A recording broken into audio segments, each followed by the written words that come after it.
Hello, everyone, and welcome to Millennial Rewind, where we take a not so sentimental look at the movies and TV shows that were around when millennials were growing up. I'm your host, Nick, coming to you from G.I. Joe's Southern California headquarters, Los Angeles. And joining me here in the City of Angels is my co host, Jules. Jules, how are you doing today?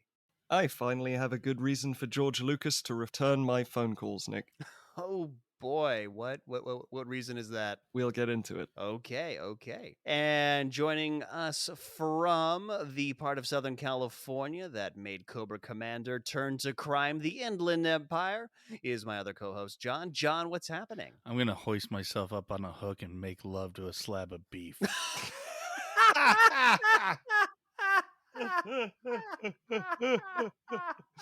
Just like a good sailor should, right, John? Oh boy. They don't let you in the Navy unless you do that. That's like day one of basic training. And so we watched, if you couldn't guess from that little hint, we watched How could anyone guess from that?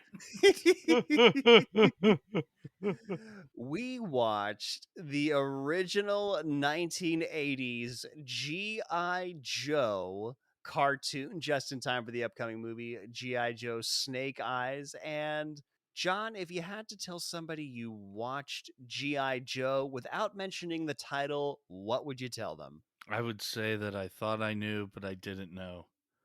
But now I know. And anyone who knows the show will finish that statement for you. It's very true. And getting that reference is half the battle. There you go. And Jules, if the producers had asked you to come up with a different title for this show, what would you give them? Well, I actually went for titles for the episodes because, I don't know, they were both so special to me. So for Lights, Camera, Cobra, because of Zartan's uncanny resemblance to Gene Simmons, I went with Kiss Kiss Bang Bang Jojo. All right. For wonderful, wonderful Christmas episode, I went for Miracle on the G.I. Joe Doom Fortress. It was either that or Batteries Not Included in the G.I. Joe Doom Fortress. That I like that one. Oh my god. So this was okay. Every TV show runner who grew up in the 80s has absolutely referenced this show before. I had never seen it before we decided to do it. Neither have I. It was never in England. It wasn't in South Africa. It just wasn't a cultural even when I was growing up in the States, I think the world had moved on to Transformers. That was what we were all watching. Yeah, Transformers, exactly. Power Rangers, like we had moved past this. John, did you ever watch this? No, me neither. We were very much a He-Man household with a bit of Voltron and some Transformers thrown in there once in a while. Oh, and Thundercats. Thundercats, I was going to say. Which yeah. I had revisited, I think, in high school. And my God, does that not hold up well? But anyway, we're talking about G.I. Joe. The theme song does. Not really. Anyway, we're talking G.I. Joe. G.I. Joe. So, well, like the show, I am making incredible diversions just out of absolutely nowhere. Oh my true. And This will is continue God. to do so throughout the show. But no, it was mainly picked up through cultural osmosis, you could say. I thought I knew, but now I know. I was surprised how much fun I actually had. I mean, there's a lot to make fun of, a lot that's really crappy, but I was enjoying myself, unlike, say, rewatching Thundercats. Honestly, I found myself after every single story beat saying, holy shit, did that just happen? Yes! After every line that Nick is going to say, you can add, holy shit, did that just happen? Yep, I had pretty much the same reaction, and I did not enjoy myself. I had a very bad time watching this show. It was cringy, it was dumb. They made this show for $4 and a Charleston Chew. The entire fucking series. Oh my I have God. spent more money on a McDonald's meal than they fucking spent on this show. God damn it was cheap. So this is going to be the flip of Space Jam. Yep. Yeah. This is gonna be. I'm gonna be shitting all over this. John's gonna be like, "I had the greatest time ever." And Jules, where do you land on this? On this show, honestly, I'm still kind of shook up from it. I think I'm going to need another week to see how it processes. You're just like, what the fuck was that? Every moment, I think in my head, I'm just still stuck in, holy shit, that just happened. Yeah, and this is okay. Look, 80s kids, come in. We got to talk. All right, bring it in. Bring it in. Bring it. All right. And I mean, 80s kids, I'm technically an 80s kid, but I wasn't conscious in the 80s. I'm talking about the kids who were conscious in the 80s. Bring it in. Oh, so just me. All right, Just cool. you, just Here John, I am. and people of John's age. Bring it in. Your childhood was bullshit. I'm sorry. Somebody had to fucking break it to you. Your childhood was bullshit. You had garbage shows that were designed to shill toys to you. Story was an afterthought, and the cartoons you watched fucking sucked. I'm sorry you grew up in such a bullshit decade. I'm so sorry. 90s kids had it so much better because our shows were story first. They had their problems for sure, but we had the superior decade to grow up in. I'm sorry someone had to rip off that Band-Aid. Go cry now. Done. No, because as mentioned, we had awesome movies. As we have covered before, I grew up with True. Klaatu and Predator They did Okay, have us on granted. movies. and David Bowie. I will give you that. You had us on movies. Not everyone saw the movies in the 80s. Kids were definitely watching the cartoons. All your cartoons were bullshit. There. I said it. We can all heal and come together and move forward as a society and a species and a planet now. Whew. Good luck with that.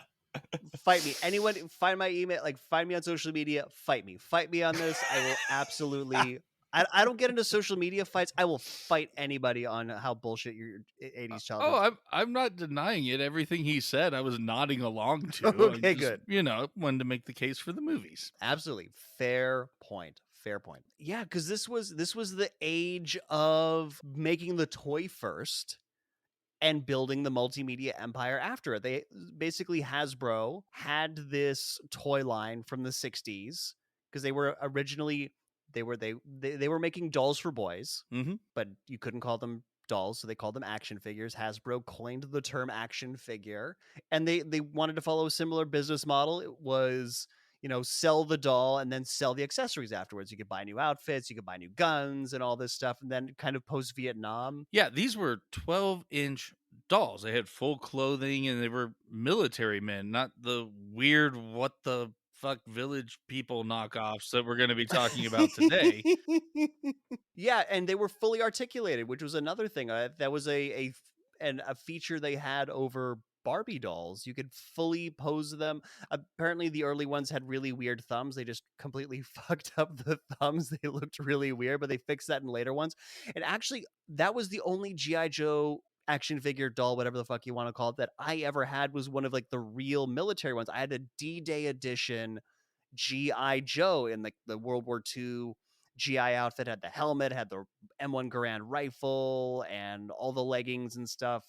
That was the GI Joe I had. Leggings? Well, the things that go over the boots. Okay. Whatever those, the putties. I don't know what they called. I'm supposed to be the military guy, but I'm fucking up here. I was just thinking leggings on the soldiers makes a nice transition into what we eventually got as G.I. Joe. It's probably why every American who joins the army is just wondering where all the jetpacks are. I saw it in the show. I want my jetpack. Yeah, so the 80s come along and, because after Vietnam, the toys slumped because not everybody was into the military. And they're like, all right, we need to bring this back. Patriotism, it's the 80s, Reagan's president, patriotism's cool again. What can we do? And so that's when they started designing this new toy line. And it blew up. First, they did a comic around it, and then they did the show that we're going to talk about around it. And it was all designed to sell toys. Mostly the vehicles. Apparently the vehicles are where they make their money. But then, that happened with Transformers, and I remember loving Transformers. Yeah, it's the same thing with Transformers. We're going to go over it, and I'll probably shit all over Transformers too, but I still say Optimus Prime should be president. I mean, write-in candidates are a thing. Who said I haven't already voted for him? Yeah, so this was very cheap animation, very predictable, almost repetitive storylines. I don't know, because I guess as a whole the storyline is very predictable, but the shit that happens in these stories are so out of left field. Exactly. I would not call it I would not call it predictable aside from the good guys winning. Everything in between is Yeah. the fuck. Oh man, I mean, there's not really much else to say about. I mean, by the end of it, there were hundreds of different toys that came. Actually, when they relaunched the line, John, you were mentioning the original GI Joes were 12-inch, fully articulated. They looked at. We'll talk a bit more about Star Wars in a bit, but when they were relaunching, their biggest competitor was the Star Wars toy line. So the reason why they got shrunk and became a little less articulated is because they were trying to cramp in on Star Wars's territory. Somehow it comes across in the show, as we'll discuss. Interesting. Yeah, I think that's why there's pew pew lasers and not actual guns, because they wanted to have that Star Wars feel. A part of that is just broadcast standards and practices. There's this whole board of what is and is not allowed. You couldn't say kill. So in all these things, it's like we will destroy them, or Metalize. it couldn't be too much like an actual gun. Right. That's why they shoot lasers and they look a little weird. And basically, Batman the Animated Series is the one that said, no, fuck that. They're criminals. They use guns. They shoot bullets. And when was that? When did that come out? The 90s. Thank you. Oh, Best decade to be a kid. you say that because you were a kid then. I'm not biased. Fuck you. Hey, I've got Sega. Sega's the best console. Yeah, what the fuck's this PS5 bullshit? Dreamcast bitches. Dreamcast. Oh, that was Sega. That was it. That was Sega, yeah. Anyway, G.I. Joe. G.I. Joe, right. I think we've kind of said all that needs to be said. Let's just get into these two episodes that we did. First one after the break is Lights, Camera, Cobra. We'll be right back. All right, this meeting of Cobra will come to order. Before we get started, I just want to thank Steve the intern for making a coffee run. Good job, Steve. Some of those orders were really weird. Thanks, Steve. Steve. Steve. Like, seriously, what even is oat milk? Anyway, down to business. We need to figure out a way to get rid of those infernal G.I. Joes. Why don't you buy my latest convoluted invention that's more trouble than it's worth and destined to fail? Okay, I feel like we do that a lot and it never goes well. Also, Destro, are you our arms dealer or are you a member of Cobra? My behavior fluctuates so wildly, it makes that distinction meaningless. Okay, I need you to figure that out. It's super confusing. How about we yell Cobra before we attack the Joes? Huh? It will intimidate them and help with brand awareness. Again, we do that all the time, and so far we just keep getting our asses kicked. Also, where are you from, Baroness? Transylvania, Germany, Sweden, Hungary? I think I'm European. Okay, all the places I just mentioned are in Europe. No, never mind. Come on, people. We need to think outside the box. Hi there. It's Steve, the intern. Why don't you just shoot the Joes in the face? I'm sorry, what now? Well, I mean, I'm looking around and you have all these guns and military equipment, but you always just shoot to miss? Instead, why don't you just shoot the Joes and, you could kill them and they wouldn't be a problem anymore.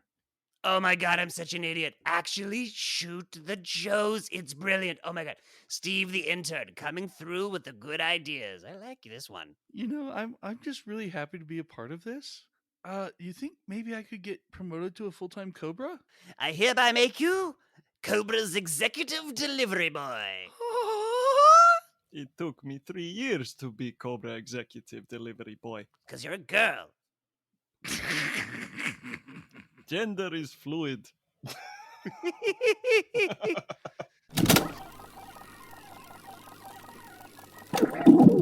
And we're back, and of course, we have to talk about the intro sequence. It's got that song. The song is fucking bullshit. One, it's just bad. And two, G.I. Joe is supposed to be the name of the organization, the elite, commando group that the toys are. And the narrator says as much, but the lyrics of the song are talking about G.I. Joe as if he's an actual dude. It is. Yes, it says he, and he's gonna fight for freedom. He'll always be. It's he. It's always he. So it's talking about him as a dude because they made the song before they made anything else.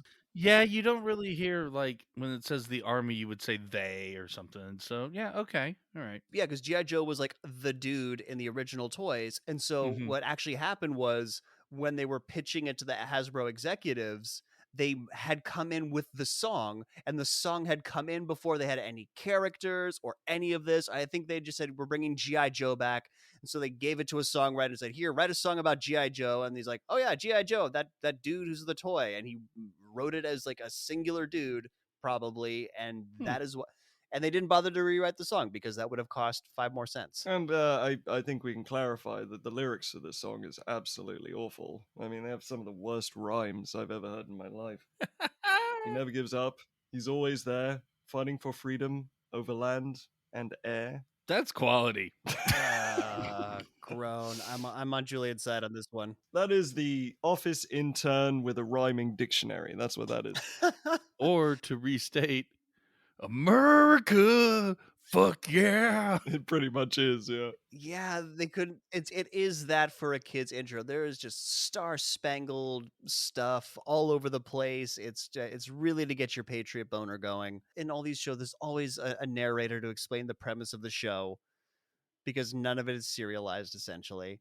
And so G.I. Joe, according to the narrator, is a special mission force whose entire purpose is to go after the terrorist organization Cobra.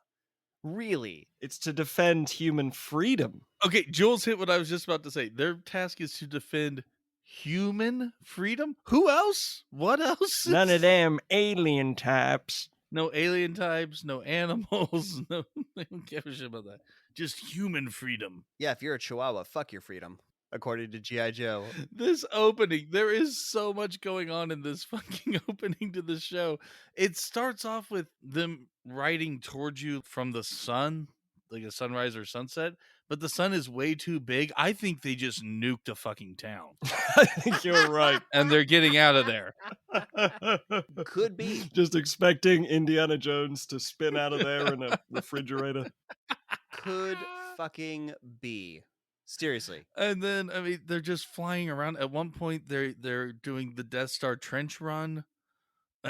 Oh, this show so wants to be Star Wars. It so wants to be It does. At another point, one of the main Cobra guys, Destro, he gets knocked out of a giant warship.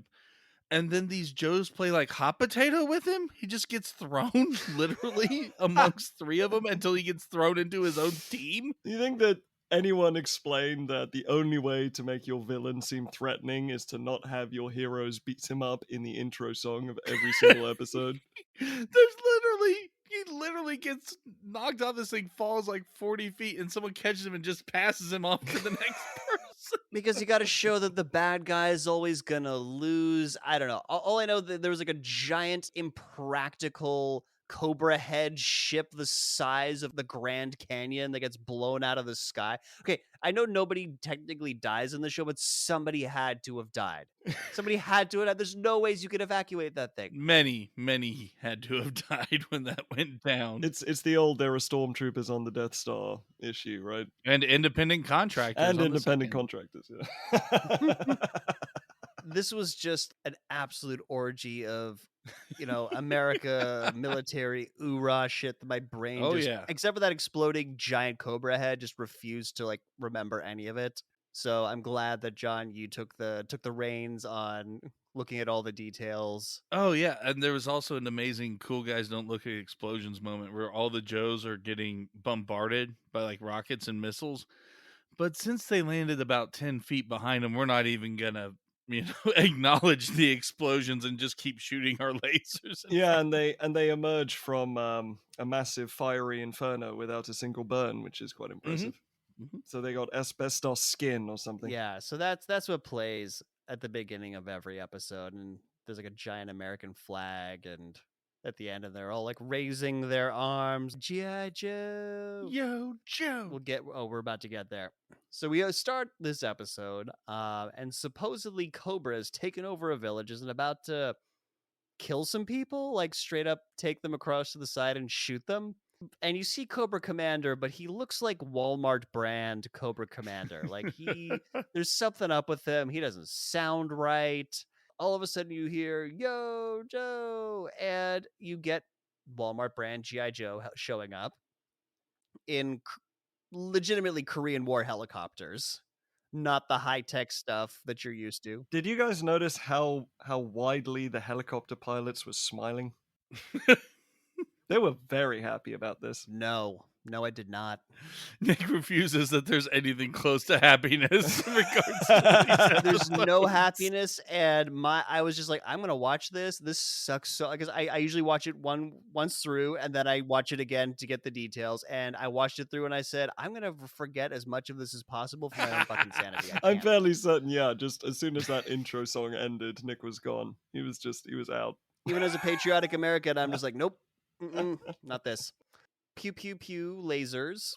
Mm-hmm. For me, pew pew lasers makes guns okay for some reason. Yeah, and even as the episode is just starting with the pew pew lasers, I'm like, wait, this is almost Star Wars music.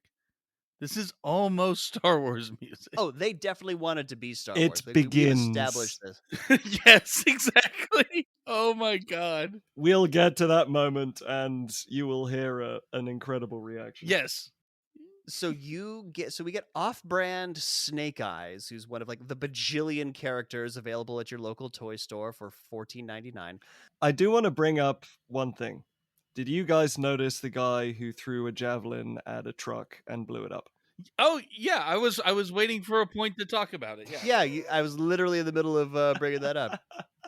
I had eat your heart out, Christopher Nolan. We can flip a truck with a harpoon. Yeah, because this is off-brand Snake Eyes who's in a scuba suit for reasons, and he chucks a spear at a 2.5-ton truck and just flips that motherfucker over.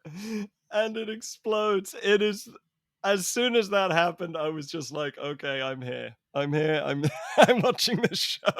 I love how you asked if we noticed it. This isn't like the chicken. It's true. Small it's true. soldiers. Or this is the focus of the scene. Yeah, even me, who did not want to commit any of this to memory, noticed this. But these are images you just never see. It's only in this show do you see a guy throwing a javelin at a giant truck and the trunk flips over and explodes. That is only in a show like this. And now I can never unsee it. Neither can I. So then we have Kmart Duke. Duke is like the, I guess, the blonde SS commandant that leads the G.I. Joes, but this is not really him. He tackles Bargain Bin Cobra Commander into a wall, but it's a fake wall. I would also like to bring up that during their dialogue exchange, this is the beginning of characters pointing their fingers directly up to make their point. This is animated acting we are seeing here, which tends to involve pointing your finger wildly in the air to make it clear that this is dramatic. Yes, we're going to get a lot of that. And by the way, why is the wall... Okay, because we've all been on, Hollywood backlots.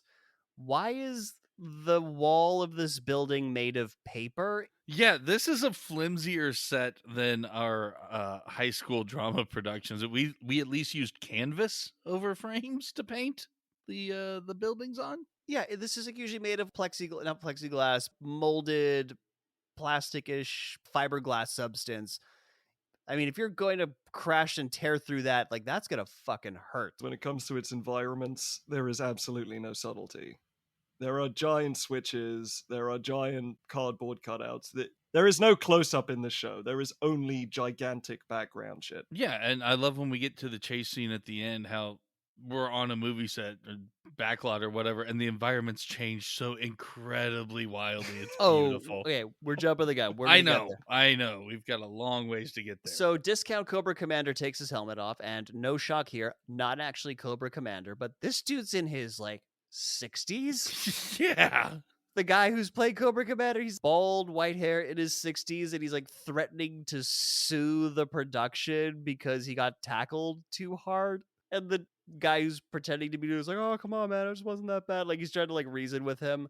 And then we meet 80s Michael Bay. That's better. For some reason he reminded me of, I just had him as Sunglasses Jeff Goldblum, even though he doesn't act or sound anything like Jeff Goldblum. This director actually seeks authenticity, so I don't think we should, insult his good name by comparing him to Michael Bay. But he looks so much like him, and he's got as much of a boner for explosions and action. I feel like Yeah. it's close enough. And yeah, you're talking about, he wants authenticity. He wants He wants the fights to look real. We don't know a damn thing about what the story of this is or what he thinks as far as characters, but he wants his action, damn it. So yeah, I think Michael Bay is a good he wants authenticity. He's like, choice. hey, this is fake as fuck. I want real G.I. Joes, and he's like yelling at the producer, I want real G.I. Joe equipment. And the producer's like, that's going to be really expensive. And this producer is absolutely young Dom DeLuise. Oh my god, he so is. He's got the chain and everything. His name is Marty Greenblatt. And the only reason why they called him Marty Greenblatt is because the showrunner told the writer he could not call him Jew producer. That is the only reason. Are you for real? God, are you serious? Are you for real? No, that's a joke, guys. Oh. Whoa. I thought that was actual trivia, Nick. No. You just broke my spirit of wonder. Oh my god. This show didn't do that? No, but it's like, his name's Marty Greenblatt, and he's being super cheap, and I think there's some low-key anti-Semitism going on in this episode. That's just me. So that's why I made He doesn't look like a stereotype, but I guess he does act a little like one. Very much. And so basically 80s Michael Bay says, hey, you get me this real G.I. Joe shit or I'm out of here. I'm not going to direct your fucking movie. So now we're in Cobra headquarters, and Destro walks in on Cobra Commander eating dinner without his hood on. We don't see his face, but it's very heavily implied that he doesn't have his hood on. Well, the hood's sitting on the desk. You can see that. Yeah. Like Destro's like, oh, gross. Like, why don't you have your hood on? And what is this? Like, is there something part of Cobra Commander's backstory that like he had an accident and is disfigured? Like, what? It must be. For me, I wasn't paying so much attention to this than I just thought of what a rock star Cobra Commander is. I mean, he's got his glass of wine, his meal, and he's sitting in this epic Cobra chair. That is how I want to eat dinner.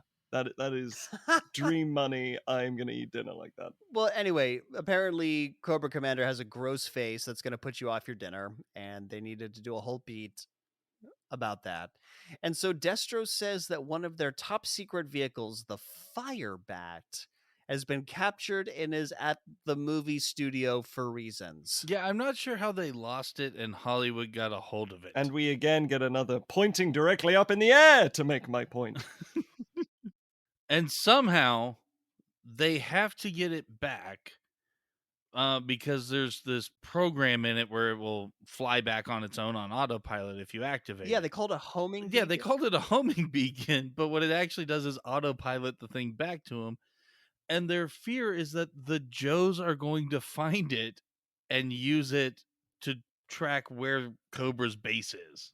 Right. Yeah, that's the whole premise. But how do they think that the G.I. Joe crew is going to go to Hollywood in the first place? It's not like they knew that they were going to be hired as consultants. Oh, the central plot of this episode will change several times in the episode.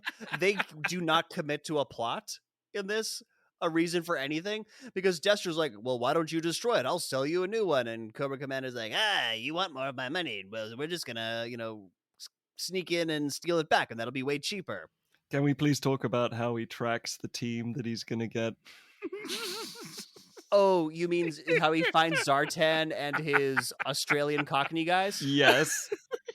Yeah, he goes to his big, giant, evil computer and hits a button and it says there just London. It makes the motion like it's going to show it on a map, and then the words just burst out in neon. I'm picturing an intern Steve behind it just typing on a computer. Oh man. They did not pay Steve the intern enough. But I've never been as excited to see, I mean, I grew up in London, I've never been as excited to see that pop-up as I have in the show.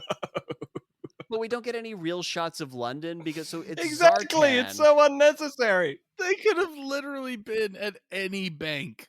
Any bank Anywhere. on planet Earth, but London because they're an international terrorist organization, you see, and they do stuff internationally between nations, you know. And so we just see a wall get blown in, and who the fuck is Zartan? Like, I should have done more Wikipediaing. I don't give a fuck. He's Gene Simmons from Kiss. Yeah, he looks like Gene Simmons fucked a Thundercat. That's what he looks like.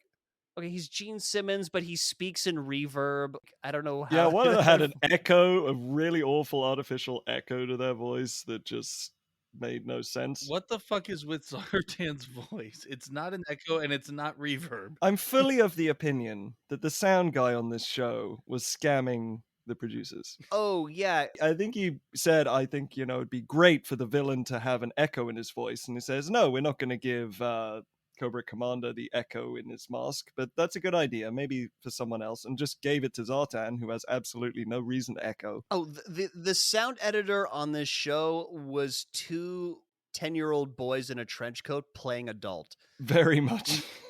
Scammed the show into thinking that they were real sound editors. Like, there's no fucking way this dude was qualified. But let's get back to the bank robbery, because I want to talk about chainsaw physics. Oh, I want this chainsaw. So he sends this blonde ponytail dude with a fucking chainsaw on the end of a gun barrel, like gun stock. Like, what the fuck? But apparently this chainsaw can cut through solid fucking concrete. Solid concrete. Without even breaking a sweat. Nope, just bzzzt, and this thing works like a lightsaber. The vault doors come down, and they're in the vault, and as they're getting the crap and chucking it into their truck, Cobra Commander calls Zartan. And Cobra Commander's like, no, you got to leave right away. I got a job for you. And he's like, hey, we're stealing $1 million over here. And Cobra Commander's like, well, I'll pay you $4 million. And it's for a job in LA. So yeah, Zartan never heard of the whole bird in the hand is worth 2 in the bush. It's like, we have $1 million right here. We could keep loading. We could tell them we had tire trouble. They wouldn't know. Let's keep getting this million for this. Maybe 4 million will wind up. Right. Again, just every scene there is just, holy shit, did that just happen? It did just happen. That chainsaw just cut through that concrete. Chainsaw just happened. And then the bank robbers drop all the money and just decide to drive away. I mean, they could have had an extra phenomenal. $1 million in gold. They had the vault open. Cobra Commander wouldn't know. It would have taken them 20 minutes at the rate they were going. They would have driven away with $1 million in gold, flown to LA, and done the job for an extra 4. It's stupid. Yes, it's stupid. It's so fucking. I'm not saying it's good or makes sense, but how are you not loving this? I was laughing my ass off. I was not in the mood for this. Maybe I just needed to be in a different frame of mind, but I was not in the fucking mood for this shit. So yeah, they do the evil bad guy laugh on the back of the truck as they drive away, just to say fuck you to Nick even more. Just to piss me off. This show was made with a crystal ball just to piss me off in 2021. So now we're at LAX, and an airport worker is really happy that the producer has shown up because Shipwreck won't stop sexually harassing her from across the room. Shipwreck is such a perv. And his voice does not suit his look. No, he sounds like Steve Buscemi on Helium or something. And he's built like an absolute tree trunk. It just does not fit. Again, the sound guys really screwed the producers. Well, how's it going there, fellow super butch and macho soldiers? And he's the star of these 2 episodes we're watching. He is the star of these 2 episodes. They're there because they're going to be technical. A bunch of G.I. Joes are there. We'll talk about them all later, including CoverGirl, by the way. Can we talk about the name a little bit? Yes, please. We can talk about CoverGirl because she's also kind of the co-star of this one. Yeah, I heard the name was like the fucking makeup brand. Is that and the makeup brand had been around for 20 years at this point, so absolutely they knew what the fuck they were doing. And as you come to find out later in this episode, she is a makeup artist as well, like a professional makeup It's disguise artist. unbelievable. And CoverGirl has so many different wrong meanings now. Oh, they It's knew just exactly. Oh, it's amazing. It reminds me of what South Park did with their superheroes and Wendy. She has like all these phones and does hacking, so her name is Call Girl. Yep. it's pretty They much It's knew. that. basically that level. It's basically that level of Oh my word. yeah, little subtle sexism. Why the fuck not? So we're now driving in a limo, and Shipwreck is super impressed with Hollywood Boulevard. And I'm going to stop you right there, Shipwreck. We've all been to Hollywood Boulevard, and it is a shithole. I have detailed notes about Hollywood Boulevard, it's a shithole now. It was a shithole when I first moved to LA, and this show takes place in the mid 80s. It could only have been shitholier. This episode was sponsored by the LA Tourist Board. Yeah, Shipwreck is Hollywood, and this is what Hollywood wants us to think it looks like. Yeah. For those of you who have never been to Hollywood, when you see the red carpet and it's all fashionable, there's always, like the little barricade things to cordon off. On the other side of those are the people patiently just pissing themselves on bus stop benches and Pretty much. things like that. Oh yeah, I have been offered crack on Hollywood Boulevard by the nicest drug dealers. They're super nice. Just asking me whether I want some crack, and I politely decline, and they're like, cool, man. That is fucking Hollywood Boulevard. It is not glitzy. It's not glamorous. It is a shithole. LA is a beautiful city. LA is a wonderful city, but if you base your impressions of LA on Hollywood and Hollywood Boulevard, you're going to think this whole place fucking sucks. Exactly. Hollywood is the above ground version of how people imagine New York subway stops. Oh boy. It's like if 1975 Times Square met today's Times Square and had a really shitty kid. That is Hollywood Boulevard. Anyways, we have dwelt on this crappy street long enough. We need to get back to the director who will dramatically point. Right, but before we get there, Shipwreck is asking about shore leave. Shipwreck, of course, he's the sailor of the group. That's why he's called Shipwreck. Very on the nose names here. But the producer's like, look, we are behind schedule and we really need to get to the next scene. And so we get to the next scene, which is they're out in the desert, which is where they're going to shoot the next big action scene. And Shipwreck lies about a smoke shifter. He's like, hey, look, you guys don't have any smoke shifters. Like, this can't be an authentic shoot without these things. And the director's like, yeah, give him a car and give him some money so he can go into Hollywood and get some smoke shifters. Yeah, they don't have the right authentic G.I. Joe equipment. I could pick some up in Hollywood. Pretty sure that's one of the many devices that the scamming sound effects guys put on the list of, under the line costs. You got your standard smoke shifters, your flanging returnables, your Don't forget headlight fluid. Yeah. These were all code names for drugs. But it is just a sham because Shipwreck just wants to go party. He does. So he Real drives American off. hero. Real American hero. He drives off. And Zartan is there with his minions now. They made it to LA. And they're there to do evil minion stuff. And so he pretends to be the actor version of himself. And he Marty McFly's two of the fucking Joes. Yes, he does. Yeah, those G.I. Joe bikes suck. The Cobra ones are better. How dare you talk poorly about my... No, there's the exact line in this is after we show this bozo who's got the best equipment. This is in the middle of the race because they eventually decide to settle this with a fucking race. And it's done in that beautiful long pause delay where they challenge him to a death race, prove it's better, and then long delay cut to mid-race with a midnight race! A midnight race! I love it. It was so good. With a midnight, that you can't watch this show without saying, holy shit, that just happened. Because holy shit, that did just happen. This is one of the things we've brought up in a lot of our episodes where it's someone says something and you cut to a half hour later and they pick up where Exactly. they left off. Exactly. With a midnight race.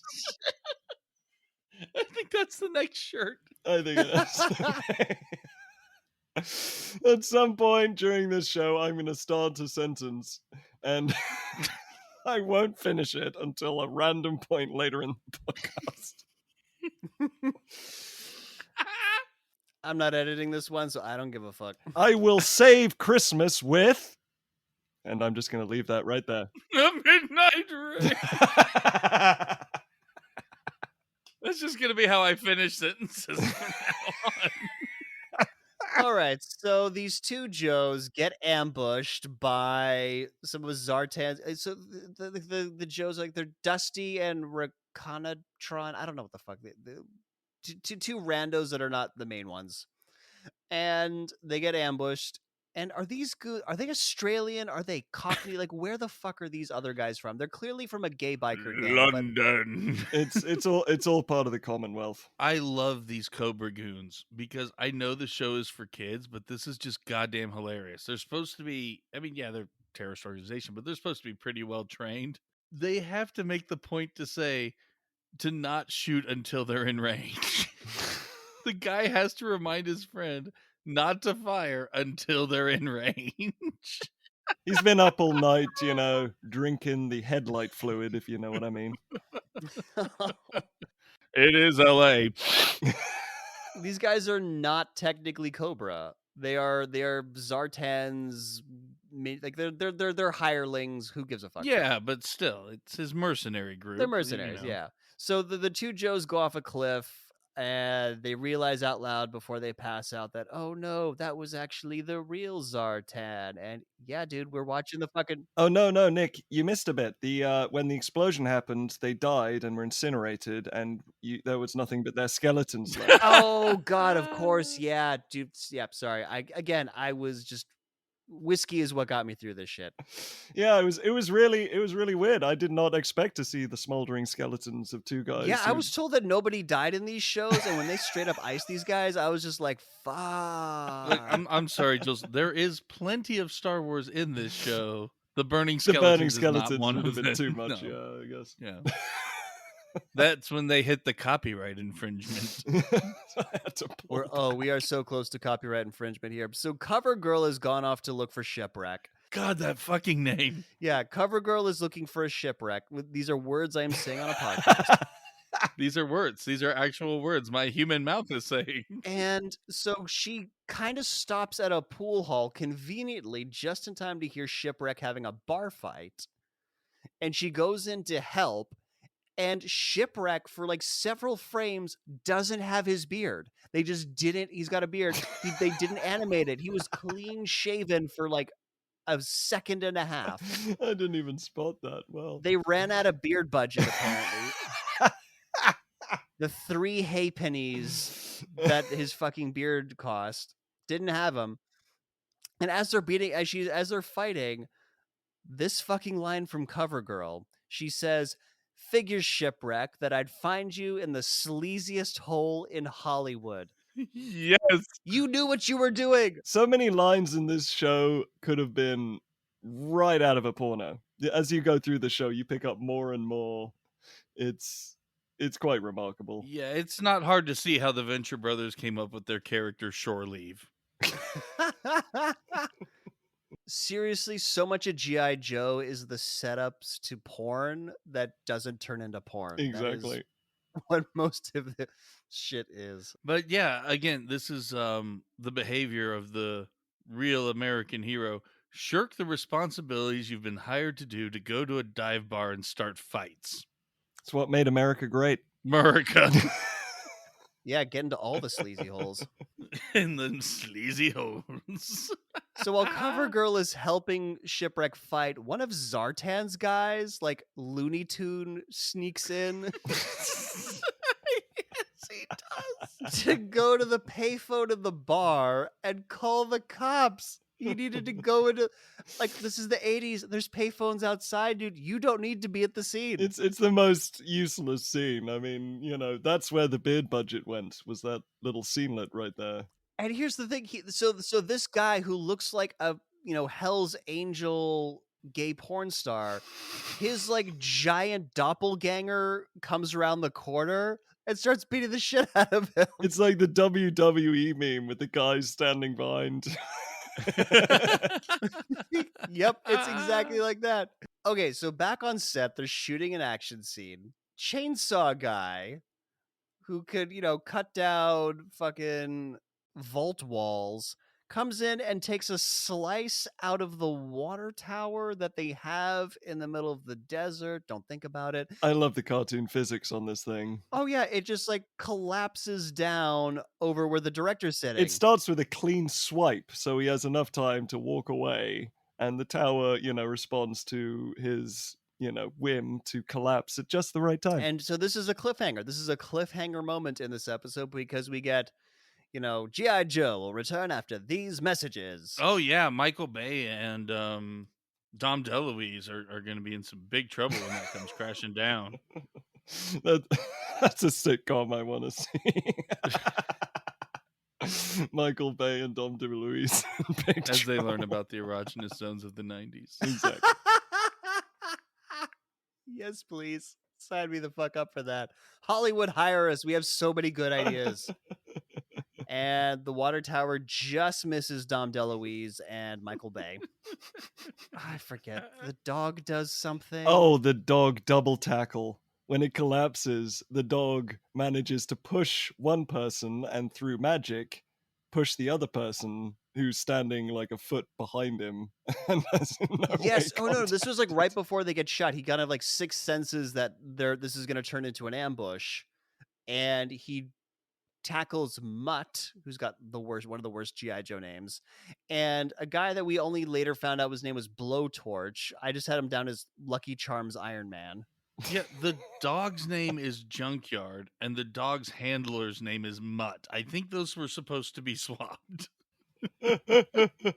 Yeah, I think somebody just like looked at the call sheet and said, "Fuck it, the dog's Junkyard now. I don't give a fuck." Just I'm getting paid in pixie sticks and hugs. This is bullshit. When you can spot, just the little studio errors, you're watching the best quality material. But we're watching G.I. Joe. We are. Yeah, we're watching G.I. Joe. So fighting ensues. I didn't give a fuck to write about the details. It just fighting ensues. Oh no, we have to talk about the bomb being laid. Yes. Okay, no, we're getting there. Yeah, we're getting there. Yeah, but like bunch of shit happens. That's the climax of this scene. Yeah. Okay, so the one of these fire bats that Cobra Commander was talking about earlier is on the set.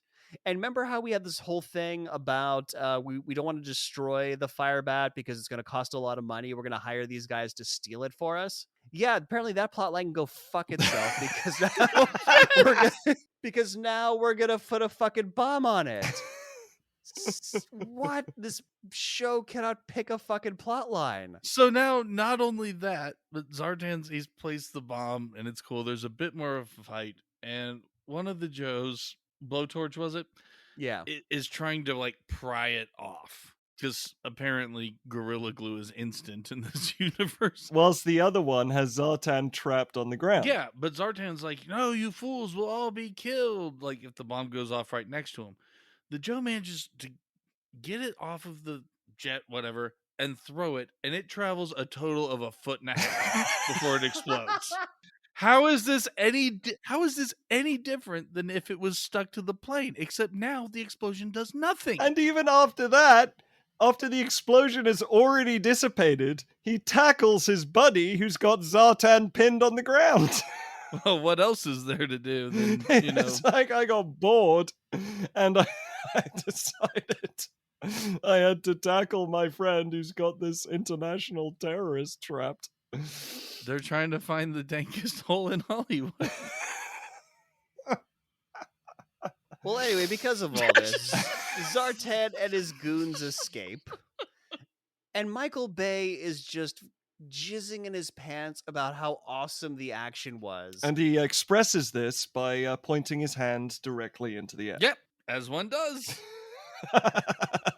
And the first AD is like, "Hey, yeah, so this camera was crushed." He's like, "What about the second camera? That got blown up by shrapnel." And the third one, "Yeah, that got run over." And then it's like, "Okay, the long shot. We definitely got the long shot."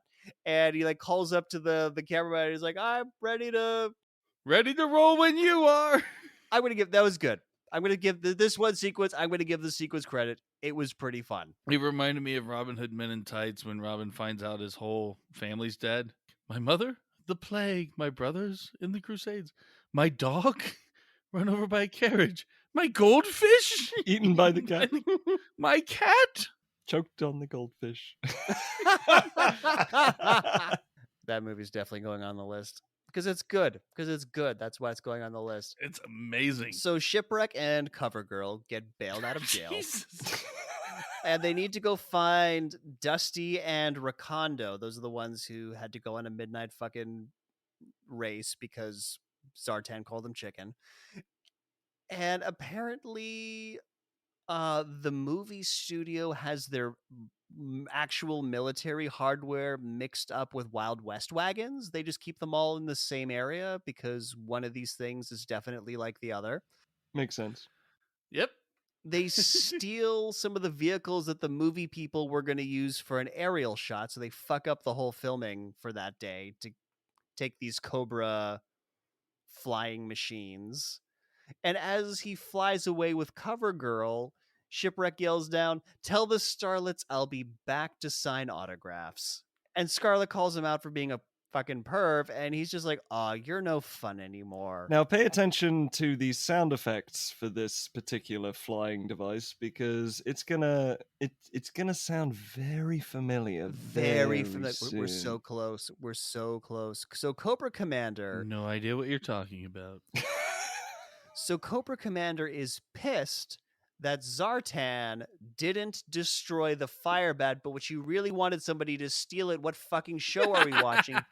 I have to say that I was so distracted by the epic boxing match on the TV behind Zartan while he was communicating it. Okay, yes. It is the most unbelievably shitty animation I have ever seen in my life. It is worth watching this episode just to see that boxing match behind Zartan. Yeah, enough said. I have nothing more to add to that point.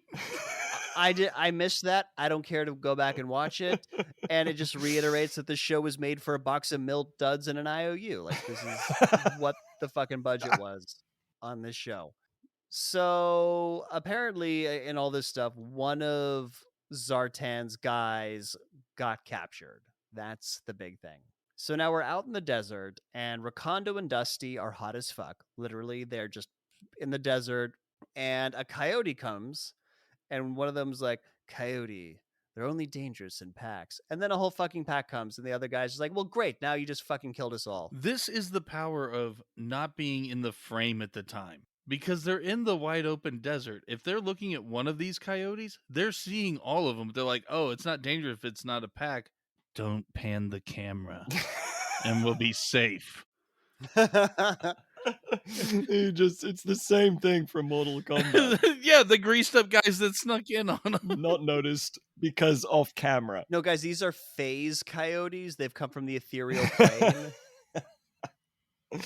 Oh man, and I actually really love this sequence because I mean we get to a moment where they try to fend off coyotes with gentle yoga. This whole fucking sequence. And then they think they're absolutely fucked because Cobra aircraft starts coming in. They know it's not Cobra because Shipwreck yells, "Yo, Joe," which you would totally be able to hear over the engines and everything. Over the sound of TIE fighters. Here it The is. sound of TIE fighters begins here. And listener, when we say the sound of TIE fighters, we don't mean like, oh, it kind of sounds like TIE fighters or it's in the ballpark. They literally copy pasted the motherfucking sound effect of an Imperial TIE fighter from Star Wars. And I know which one, because in the subsequent scene, they literally rip the voice of Darth Vader. It's still in the bloody audio. It is Darth Vader in his TIE fighter targeting Luke. It is spot on from the movie. I texted both of these guys. I texted half my friends, 4 family members, and the barista down the road.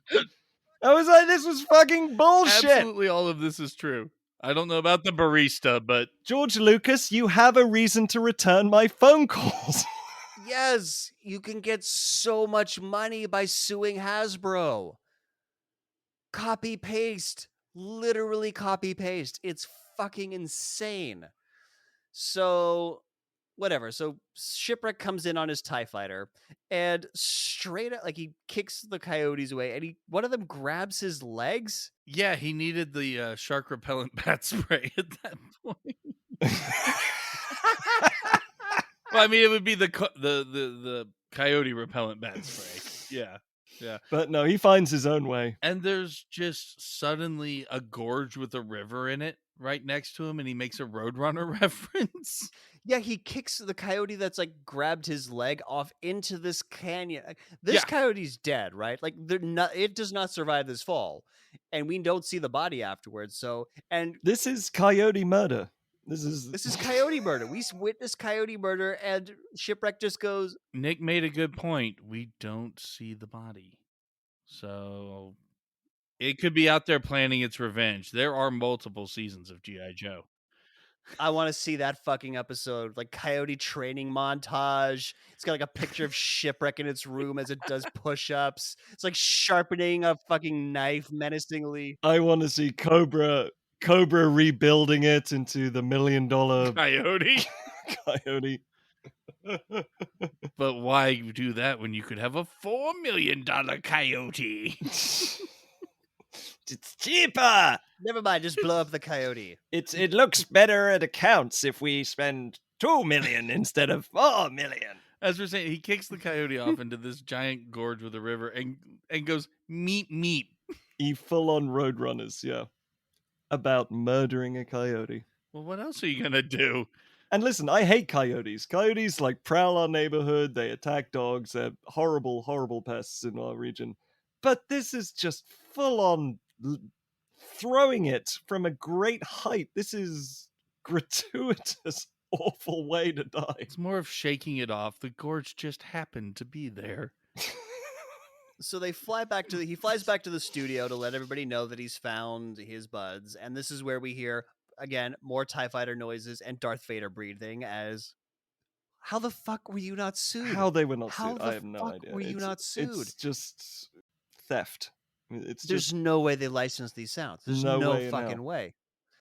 Anyways, so Shipwreck finds Mutt and Junkyard knocked out, and he gets attacked by Zartan and his goons. And again, like one of those moments where you're like, and then this happened. Shipwreck gets knocked out. He falls into the Hellbat, hits the homing beacon button, and the thing starts auto-flying its way back to Cobra headquarters. Those are words I said. The thing they wanted to happen, but without the Joes knowing about it. Right. You see, subconsciously, Nick, you have fallen into holy shit, that just happened. So Shipwreck arrives at Cobra headquarters. God, it looks like something out of a porn shoot when they circle around him, and it looks wrong.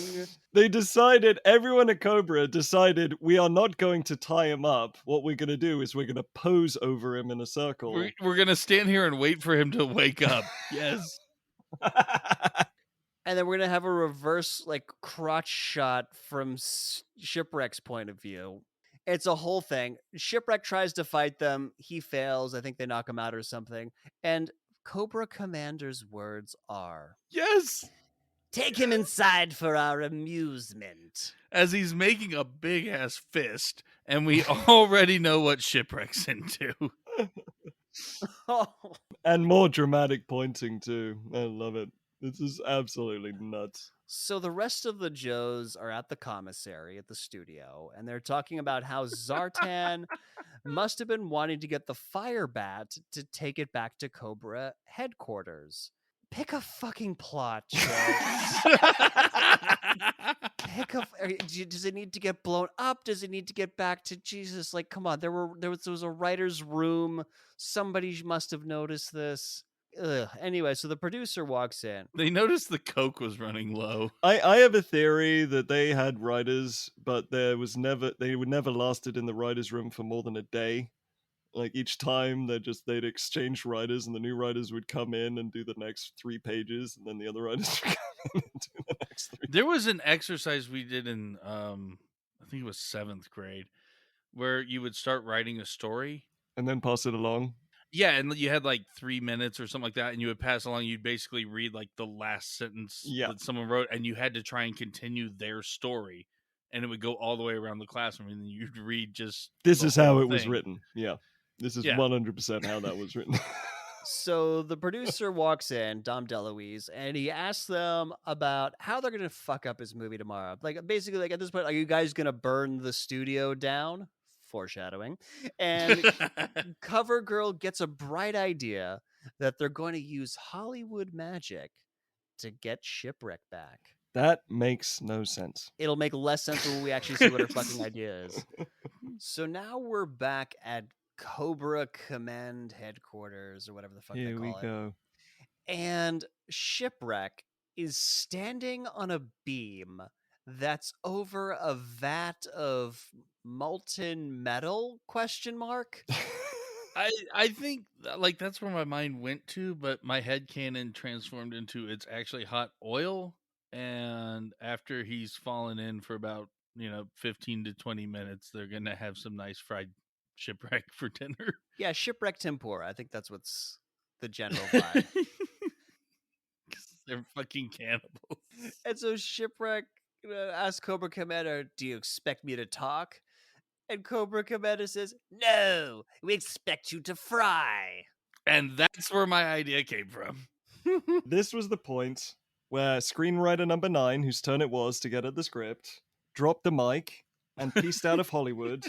His entire life's work was accomplished, and he could return to his hometown of Snurling, where he could open his frozen yogurt store. Yep.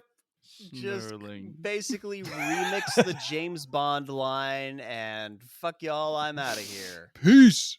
They all start shooting at him, pew pew pew, and he has to like dance on the beam to avoid getting shot. It's the old Western, bully in the saloon. Dance, boy.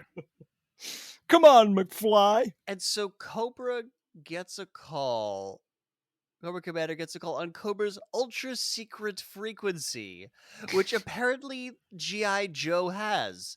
The Joes have their super ultra secret, no, seriously, don't talk about it frequency. Yes. That's not possible. Inconceivable! But yeah, it's CoverGirl calling Cobra on their own secret radio band. Right. And so CoverGirl says that they're going to torture Torch, who's one of Zartan's village people biker henchmen, for the location of their base unless they give back Shipwreck. And Destro who's the, I don't know, Silver Surfer of Cobra, is like super pissed, like, oh, they're gonna use your ways against you. And He's impressed. And Cobra Commander buys it. He full-on accepts that the G.I. Joes are about to viciously torture and murder one of the gang members. Yep. And so he says, all right, we'll give him back. And psych, it's not Torch. It's who? I don't give a fuck. It's one of the It's the Joes. mustache guy. Yeah. We'll call him Mustache Ride. Yeah.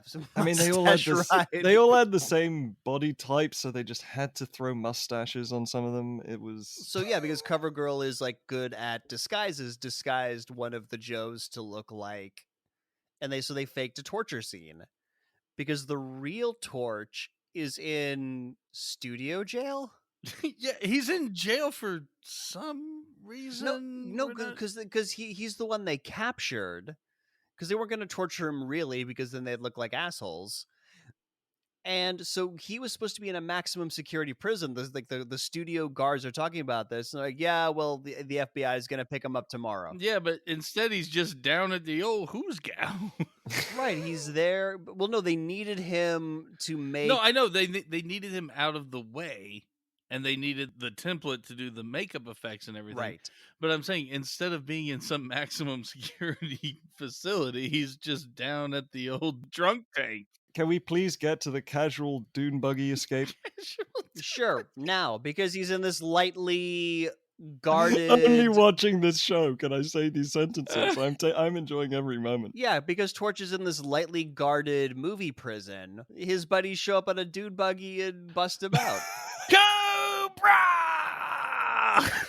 Casually dune buggies driving around. Absolutely no need for dune buggies, but it's so brilliant in such a terrible way. Yeah, so they get Torch out and they're dune buggying away. Zartan figures that CoverGirl must be up to something with all this stuff that's going on. Again, I didn't commit much of this to memory because it's fucking stupid. Well, he gets radioed about how they have to go save the guy from the Joes, and he's like, no, we just broke him out of prison. What the fuck are you talking about? Yeah, so they go to some dilapidated building where I guess they're hiding out, and they try to call Cobra Commander on, I guess, the less super secret frequency. Who the fuck knows? And so they can't reach him. And somehow in this fucking scene, because they're not done with Star Wars yet, for no fucking reason, at the end of the call, there are lightsaber noises. And Zartan's chest plate lights up at the same time. I can understand why they stole it for the flying machine, but there was no need for a lightsaber noise.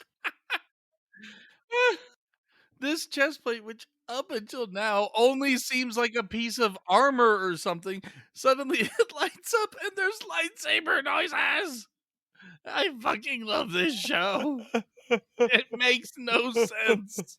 I fucking hate this show because of this. I had the opposite reaction, like, Jesus Christ. Again, I was like, Jules, hey, the TIE fighter, like, fuck you for stealing TIE fighter noises, but I get why you did it for a flying vehicle. There's no goddamn reason for this. Makes no fucking sense. No fucking at sense. all. I'm not in the mood for this bullshit. Nick is grumpy. Anyways. So Cobra Commander shows up with a tied-up shipwreck and a squadron of hellbats. He just brings them all back now.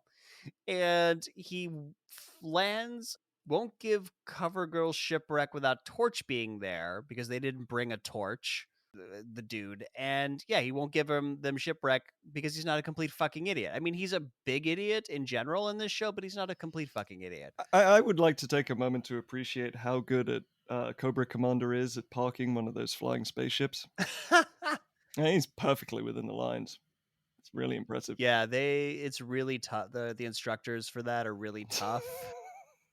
That's why he rose to the ranks to commander so swiftly. Tied up shipwreck falls over and like knocks Cobra Commander over with his pistol, and this starts a fight. Yes, because it's apparently a trap. Yep, Destro, who's the arms dealer, or he flies with them for reason. Fuck the show. I'm going to be saying that a lot. I'm going to be saying that so often. He says, yeah, it's a trap, and like tells the rest of the Cobra motherfuckers to fight. So fighting ensues. And they get their shit wrecked. There's a beautiful dialogue exchange, which is, identical to an exchange that John and I had whilst watching this show, which was, "What's going on? I don't know, but it's beautiful." That was the exchange. Yeah, that is. Oh yeah, Michael Bay. Yeah, Bay 80s again. Michael Bay he's loving this. He tells his crew to start filming, and then G.I. Joe fighter planes come out of nowhere for reasons. Go fuck yourself. Air Force Ex Machina. Yeah, fucking definitely not F-14's Ex Machina. Come in and start shooting because why the fuck not? And this is the point where the shouting "Go Joe" was not only getting annoying, but seemed like it was a really bad idea because it just warns your enemy that you're about to do something. None of the "Go Joe" Cobra battle cries thing made any sense to me. It's just flagging your attack. And they're just lame. They're both really lame. Like, they're not intimidating. Well, anyone who just goes around shouting their side, it never really impresses. It's the O'Doyle rules, And so all the Cobra planes that get shut out of the sky, you have to see every single pilot parachute Because out. no one's allowed to die. No one's allowed to die. And it's so crazy because Larry Hannah, the artist who did the original G.I. Joe comics, he was a Vietnam veteran, and he basically said, yeah, it's bullshit that we don't show death. It's disrespectful. Like, he did this whole he was like not They do happy show that- friendly fire though, because one of the U.S. Air Force planes shoots a random set building for no reason. Yeah, it does. Just blows up a fucking building for no reason. There's nothing, and there's no indication. Somehow Dave the intern got into one of those planes and sorry, boss. Well, I love that now we have, we had like our 3 or 4 Joes and a few Cobra on the ground. They were shooting at each other. And now they are literally surrounded by everyone who is now paratrooped in. Yeah. And so now this set is just overrun with Cobra units. So the camera truck leaves. So the Michael Bay has got a camera truck set up, and they just zoom to like film all this action, and they drop Dom DeLuise. Like Dom DeLuise falls out of the truck.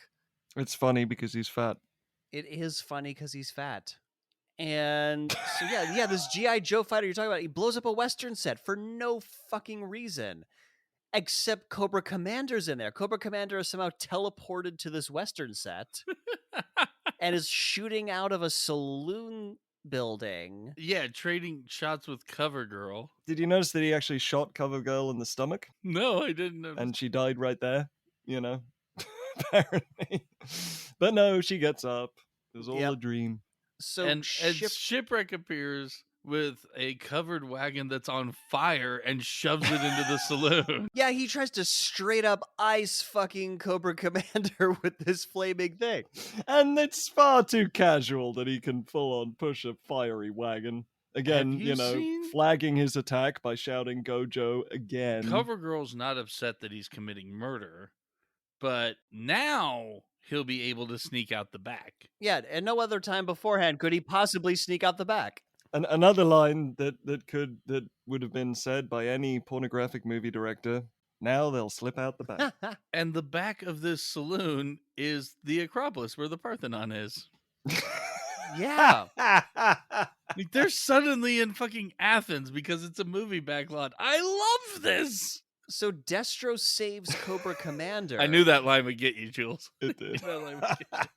And, Cobra was like, you saved me. And Destro's like, I didn't save you. I saved a customer. And porn music starts playing. Porn music starts playing as we pan over the wreckage, just pornographic music full on. So the producer is now pissed that they burned the studio down because it is on fire. That whole thing was foreshadowing earlier. But why? You're not a studio executive. Like, are you on the hook for the thing burning down? It wasn't your fault. Why are you pissed? There's no reason. Maybe he's on the hook for hiring the Joes in the first place. Who the fuck knows? But 80s Michael Bay is fucking ecstatic because he got the whole thing on film. So cut to a movie premiere at Knockoff Grauman's Chinese Theater. No one showed up. Well, the Joes did in their matching tuxedos, including Cover Girl. Cover Girl. Cover Girl's in a tuxedo.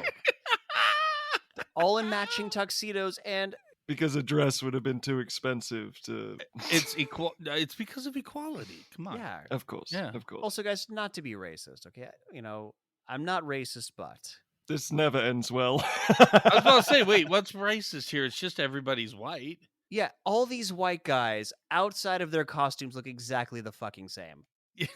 Yeah, all these white G.I. Joe The facial hair dudes, is different. The facial hair might be slightly different, but it's the same head. They all that look was the what same. I was bringing up. That's the cheapest way to make them look different was just to give them a mustache rather than giving them any variance in body shape. That and a whole costume, but yeah, everything else, they look exactly the same. I mean, they couldn't even just sort of adjust the height a little? No? Nope. Thin face, full face, nope. So 80s Michael Bay shows up in a limo, and he's like, talking about how this is the greatest movie he's ever made, and he really strived for authenticity, and he really needs to thank some people who, got him through really helped him out with this movie. And the Joes are all nudging and winking each other like, oh yeah, here we go. Shipwreck is really emotionally invested in like being thanked by this movie director. And the movie director says, I want to thank my mom and dad. And apparently this turns Shipwreck into a murderous motherfucker because he is like, I'll mortalize the bum and blah, blah, blah. Yeah, blah, he blah. does a full Three Stooges bit, and I mortalize him and has to get held back as he's shaking his arms and kicking. This is a figure that kids were looking up to, people. This is the kind of... Again, the guy who didn't even want to be on the movie set and just wanted to go get drunk and start fights. Yeah, is pissed that he didn't get thanked by the director. Right. Makes sense. People complain about celebrities being role models, not being good role models, but animated cartoons have a far greater impact on exactly. Kids, yeah. It's just so awful. All right, well, I need to go huff some paint to forget that I ever saw that. So we're going to take a break, and we'll be right back for our second episode of G.I. Joe. Cobra Claws are coming to town. Let's stop in this convenience store and get some candy. Hey, that sign says we need to put masks on. What are you, some kind of wimp? All right, boys, wearing masks is nothing to sneeze at. It's Blowtorch and Snake Eyes. Listen here, there's a pandemic going on, and wearing masks is one of the best ways to make sure you and your fellow citizens stay healthy. But they're so uncomfortable. Right, they are a little, but it's worth it to make sure that you and those around you are all safe. Plus, Snake Eyes here doesn't complain about his mask. Yeah, it's worth it. And the right thing to do. That's the spirit. All right, you boys got really quiet all of a sudden. Yeah, it's just that this is a Millennial Rewind sketch, which are usually super wacky and call out something absurd or offensive from the thing they're reviewing. These PSAs might have been part of a multimedia campaign designed to brainwash kids into buying toys, and they certainly were cheesy, but their messages had good advice. If they saved one kid's life, it's worth it for all the cheesiness. I never thought about it that way. And now we know. And knowing is 5/9 of the battle. There's the Millennial Rewind wackiness. They still got through it with no one swearing. I got 7/10 of an erection. We've had a couple battles already. Where did 5 fucking tenths come from? 5/9. 9/5 or whatever. And we're back, and we're going to be watching the G.I. Joe Christmas special. So some of the Joes are driving through the snow. It's Shipwreck, it's CoverGirl, and... I have to interpose real fast because this episode really sets up something great because there's a story by and 2 writers. So this is going to be absolute perfection.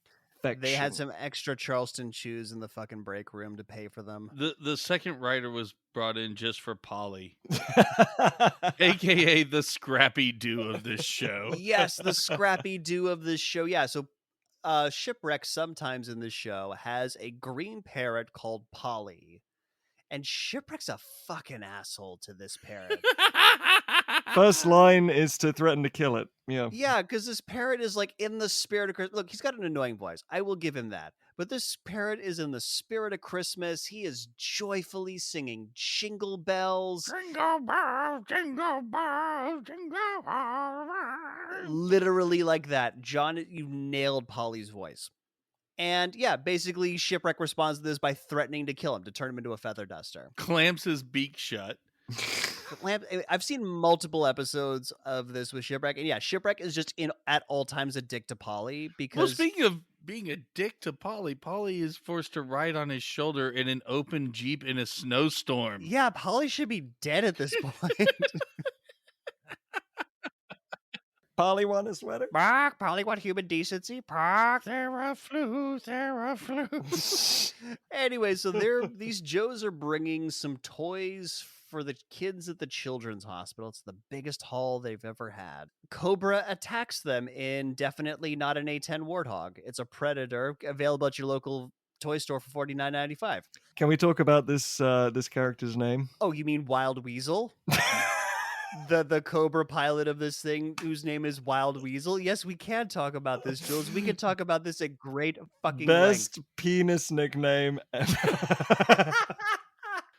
You never know where it's gonna go or what it's gonna do. It's the Wild Weasel. Oh, and you've always got to remind the kids of the character names because one, there's way too many fucking characters, and they need to remind you so that you know which toy to buy after you've watched the episode. Yeah, Nick's already hit on it. I was putting it in here because this was the first of the 2 episodes I watched. But yeah, at every point, everyone addresses each other or announces themselves by their name. And so Wild Weasel in his Rattler, they make sure to tell you also the name of the Every time. I can't with Wild Weasel. So Shipwreck yells, "Find us some cover or we'll be eating asphalt."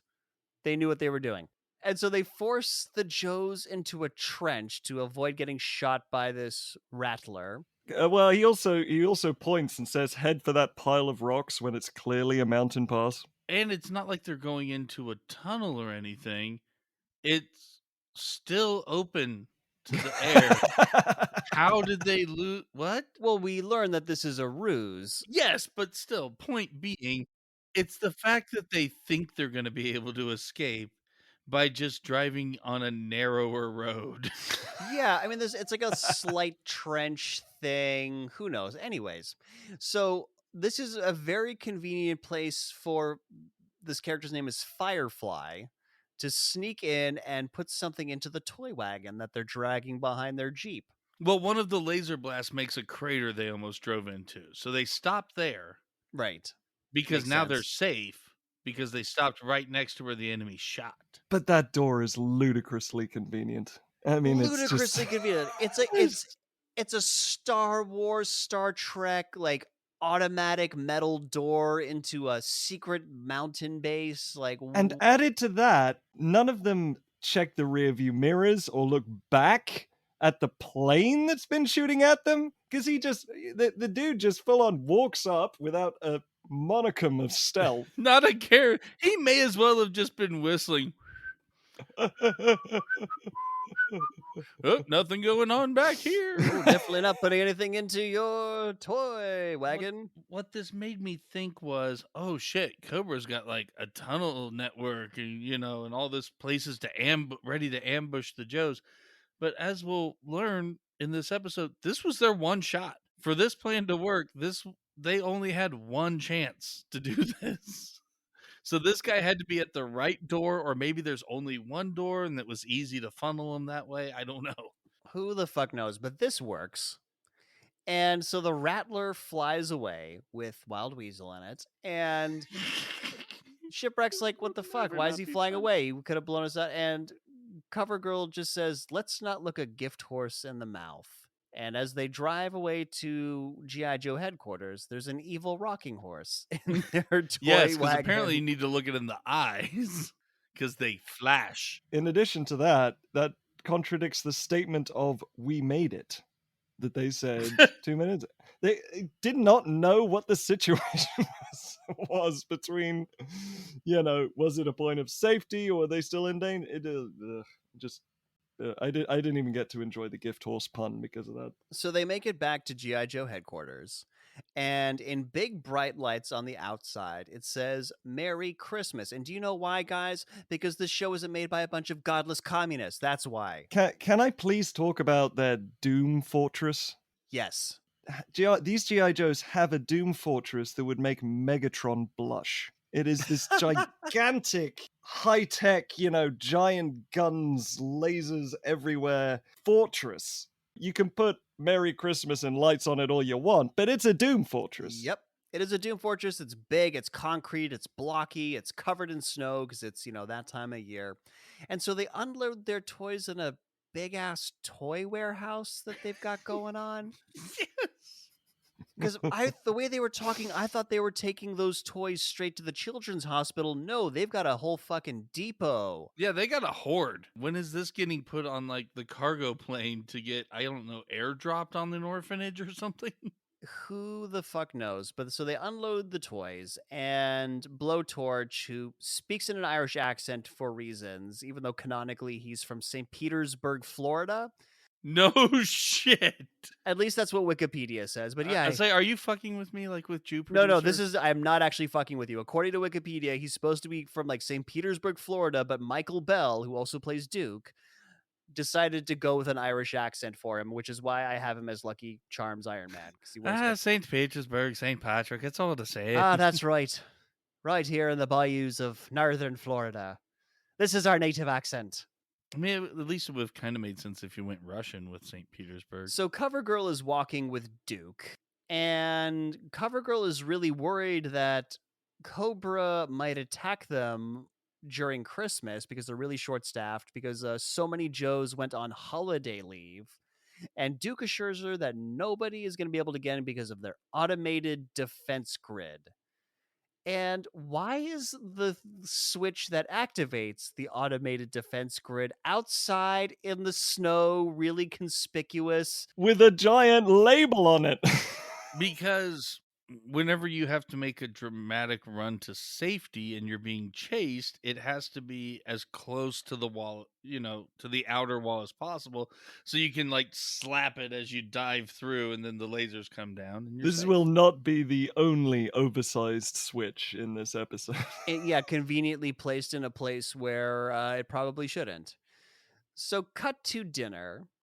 We see a giant turkey, and Roadblock, one of the few black characters in the show, goes, "Smack your lips and feast your eyes. Roadblock cooked you a big surprise." I am surprised that you got that quote as well, with talking about how little you paid attention. But yeah, that is literally the quote. I have it here as well. Me too. They have one of the few black characters speak almost entirely in rhyme throughout the show, and the only reason I think is because somebody said, the same person who said, "No, you can't call him Jew producer," said, "No, you can't have him rap all the time."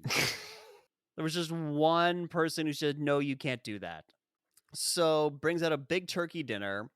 Duke carves it and gives the dog a giant turkey leg. He's the only one who spoke up. Duke asked who wanted a leg.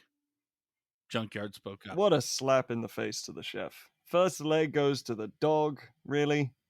I would be furious, but apparently they're all super happy about the situation. This is one of those incredible no conflict scenes that you'll find in this show. And this dog has one of the worst barking sound effects I've ever heard. But honestly, at this point, I'm so glad it didn't say, "Help me, Obi-Wan Kenobi, you're my only hope." I'm just grateful it was a dog sound. That's at this point. So it's blurbling like R2-D2. How you feeling there? How you feeling there, boy? No solo. Han Solo, Puka Chaka. Yep, that, honestly, I'm just grateful it wasn't that. And so Mutt, who's Junkyard's master, owner, whatever, is super bummed about something, and he's like, "Hey guys, I'll eat later. I'm gonna go be sad somewhere." Oh, cool. So you came to dinner, sat there, moped, and then just decided to leave in a huff? No, Mutt has this weird self-fulfilling prophecy thing where his backstory involves always being left out on the holidays and like not being allowed to help trim the tree or participate in any sort of way. So now that he's at a group event, he decides to go be alone. Yeah. It's sad. It's really sad. Pay very close attention to this particular arc because it is so well thought out and gets resolved with, absolute lightning precision. Yep. I love it how does. you said this is thought out. It's cute. Yeah, so yeah, his whole thing is like his parents, who like weren't mean to him, weren't, he didn't have his parents die on Christmas. His whole baggage around Christmas is that his parents just did everything and gave him an awesome Christmas apparently, and he just wasn't allowed to do anything. His complaint is his parents did all the work. I didn't even get to hang my own stocking. He didn't get to hang his own stocking, but he's really grateful that Junkyard the dog abandoned his turkey leg to come mope with him. Even though I feel like the dog could have brought the turkey leg, I feel like Junkyard could have had a turkey leg and been a good boy. That's just me. I refuse to believe that he did not just wolf that damn thing down and then run outside. That no dog on the planet. No, we see him very clearly leave. I the know, but turkey I leg. refuse to believe it. Fair Yes, enough. This is not a dog. It's like, no, he very clearly walked away from it. This is a robot in a dog costume. So they hear something and they go into this room, him and the dog. It turns out that the rocking horse is a Trojan horse because tiny little Cobra commandos bust out of the Yes! fucking rocking horse. At which point, the character from South Park said, "Oh, I get it. A Mongolian Trojan horse. Mongolians think they're going to sneak inside my wall without getting sweet and sour pork on their heads." It might as well. Might as well. But, you know, Mr. Hoodoo, nothing suspicious going on here. Put the horse in their cart. But a horse, but also like there's some teddy bears explode and they've got. That's what I'm saying. He put the horse in. How do 5 other toys explode full of Cobra units? Yeah. I don't know. And so Mutt manages to sound the alarm, which is a giant lever on the wall, as all things are in this fucking show, right before the Cobra vehicles sleeping gas him.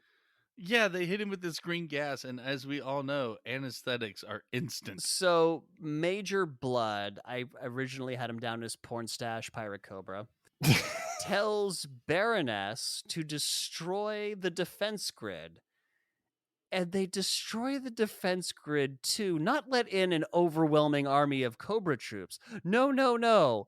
It is to let in one single dude who climbs the shit out of that wall. The rest of them are mini people, that villainous borrowers coming out of the toys. So the one dude they let in is Firefly, who put the toys in the cart in the first place. So the Joes run out to see what's going on because the alarm's been pulled. They've all got their guns. And Firefly shoots a ray at the Cobras that turns them to normal size. Wait. Before that happens, we get a line, "This has got to be a joke." And my note is somehow the screenwriter's first reaction to this episode story ended up in the actual script. And so Cobra Commander comes out to the surrounded Joes and says, "Season's greetings."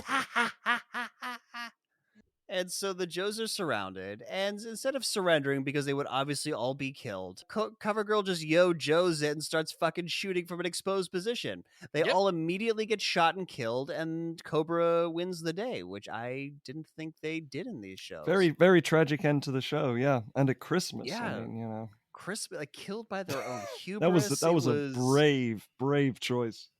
I think it got some Emmys, actually. Just kidding. It just starts a regular old fucking G.I. Joe fight. And in the melee, CoverGirl gets karate chopped. The robots, it turns out, are designed to hug you to death. Oh, I fucking love these things. I was trying to figure out how to describe them. They are referred to as the snake robots.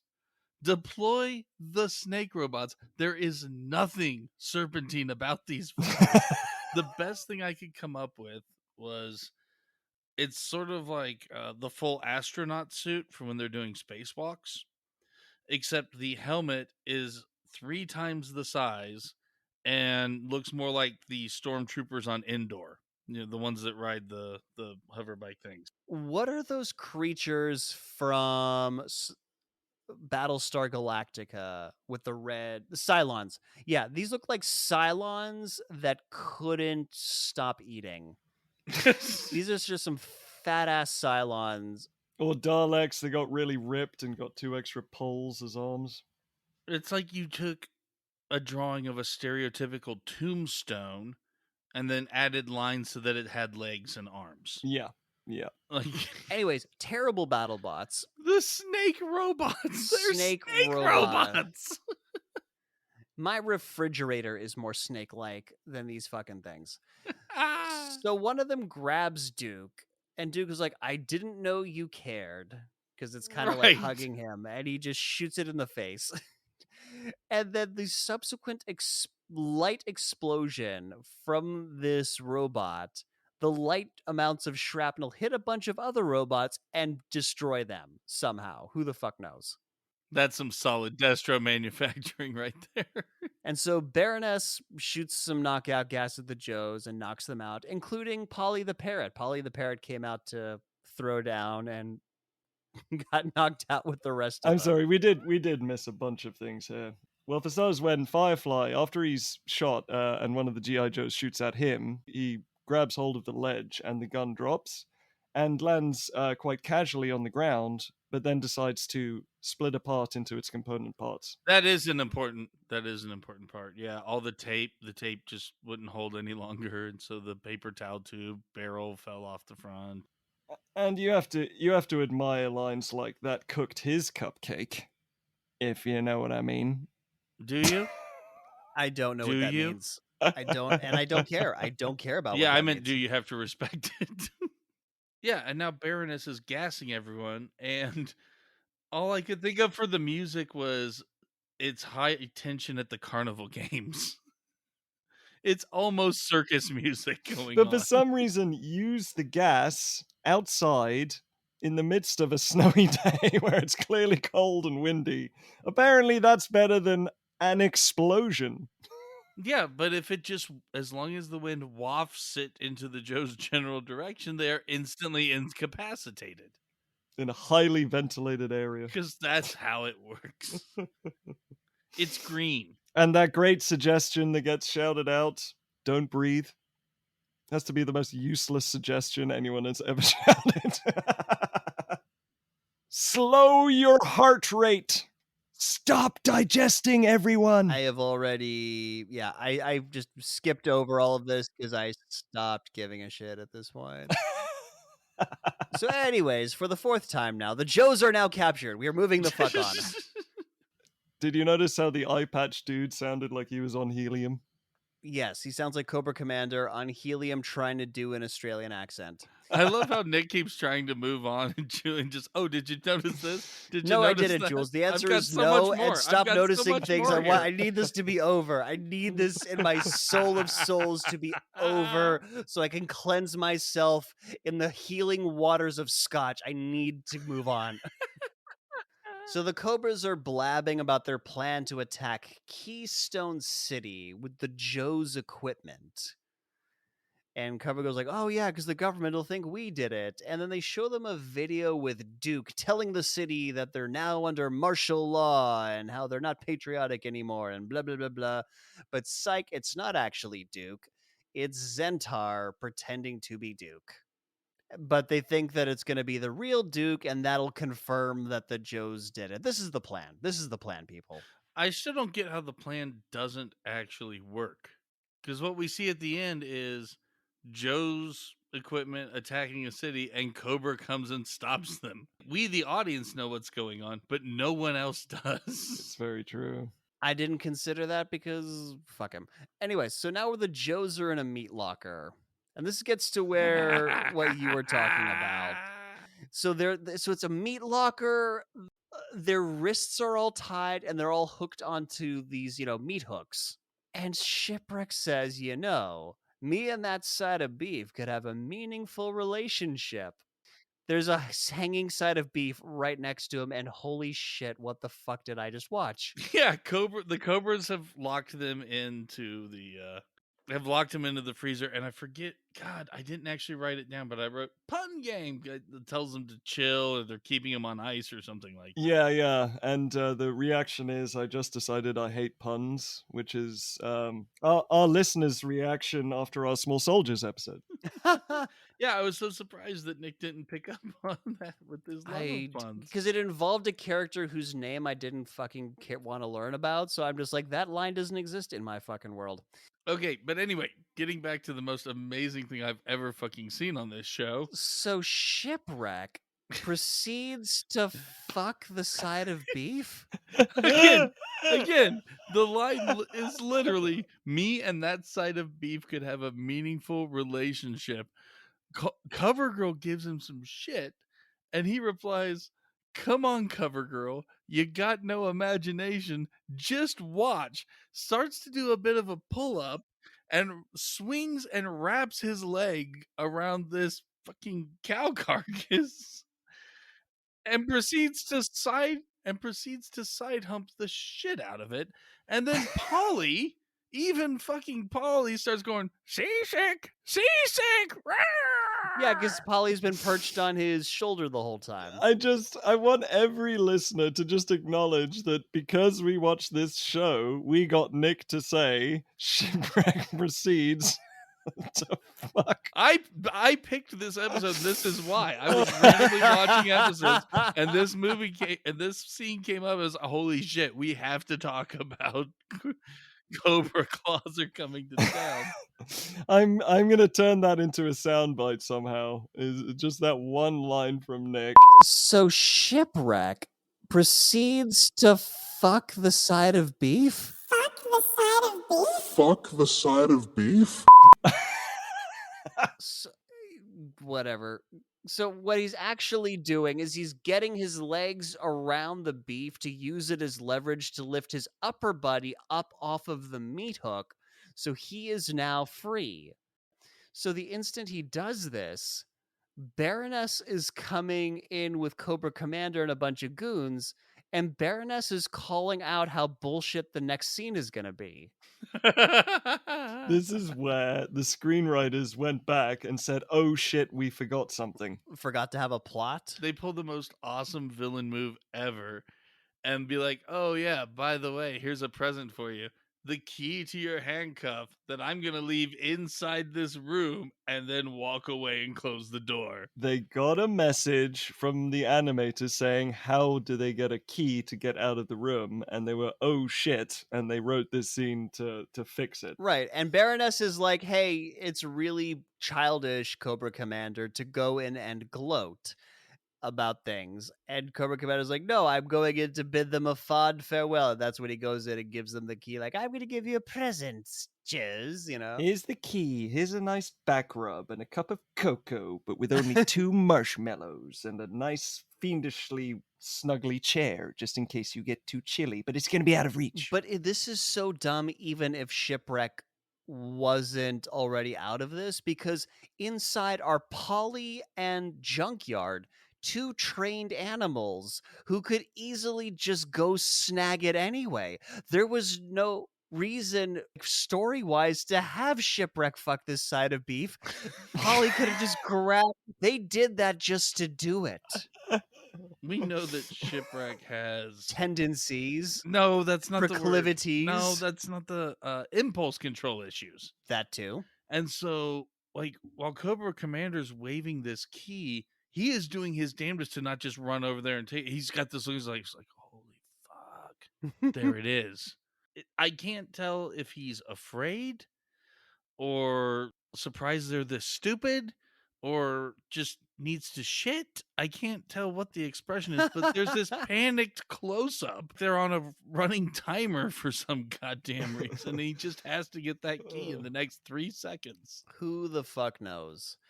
But yeah, also just so folks at home know, when the bad guys come in, Shipwreck pretends that he's still tied up. He puts his arms up and makes it look like he's still, trapped, so that he doesn't get found out.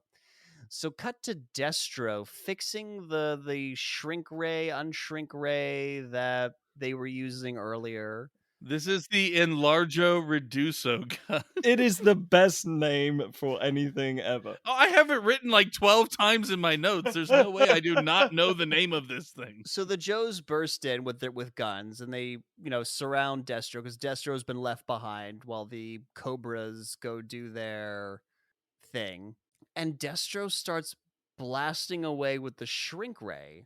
He says this reducer, enlarger, whatever the fuck you call it, can shrink you to subatomic nothingness, while he proceeds to shrink things while leaving them visible. So that subatomic threat isn't really anything because they are all still very.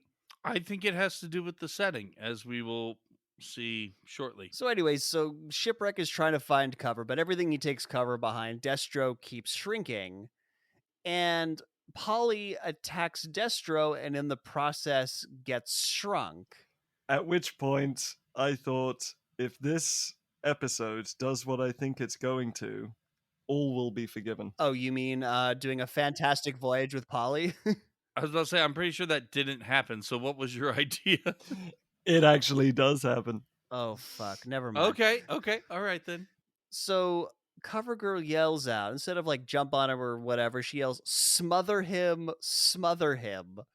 And they all dogpile Destro. Yeah, it's the end of a American football play where the player is clearly down, the play is over, and yet 5 people just have to jump in there for the fucks. And so after this, one of them picks up the shrink ray, which still is on the fritz. You see Here little we like go. sparks coming out of it. And Tex, the Texan one, thinks that Polly is a fly. Why do you think Polly is a fly? Surely you all saw what happened. It was pretty fucking obvious. Points the shrink ray right because Polly lands on Shipwreck's nose and points the gun directly at him and says, "I'll get it." And this is why America's terrible at gun safety. Love it. Don't point it at a person is just rule 1. I'm not. I'm pointing it at the tiny parrot that's on the person. There's a difference. So eventually it's the rando dude whose name I didn't give a fuck about learning, makes Polly normal sized, and Polly passes out. And again, Shipwreck is a dick to Polly as he leaves, basically saying that like this mission is going to go so much better with Polly being knocked the fuck out. And so after they leave, Polly becomes a giant. Giant parrot! Yes, this happens in the show. You don't get this shit anywhere else. The visual of giant parrots that's clearly going to come to the rescue. And this is what I meant by the subatomic particle thing could be correct on the right setting as you continuously over time get smaller and smaller. Because Polly grows at already a monstrous size, but is gonna keep growing. Right, there's time delay gigantism because he's normal size, they leave, and then he goes, gets bigger. This is not the last time we have heard from Polly, because Hell now no. No, it isn't. So the Joes now have the Cobra's equipment because they left their equipment at the G.I. Joe's base, and now they have to go attack the Cobras and the Joe's equipment. So now we see these 2 truck drivers. And they're talking about how, like, I guess they'd read the National Enquirer. Aliens would definitely not land in, not Hoboken. Basically, they would believe it if aliens landed in Hoboken, but not Newark. There we go. No way fucking aliens would land in Newark. And my note here is G.I. Joe headquarters in New Jersey? Is that where G.I. Joe headquarters is? Because these guys have Jersey accents. They're talking about Jersey stuff. Fan theory, they are Jersey boys. It's the last place you'd look.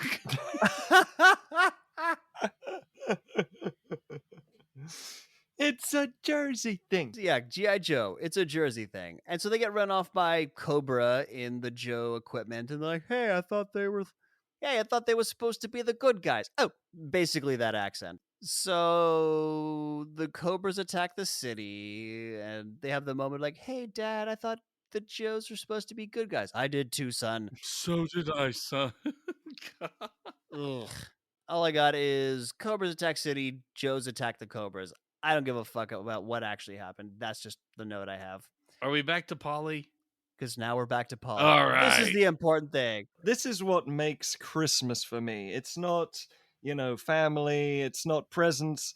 It's a giant parrot singing jingle bells flying to the rescue. As it bursts out of the roof of a building. This solid concrete building. While singing jingle bells.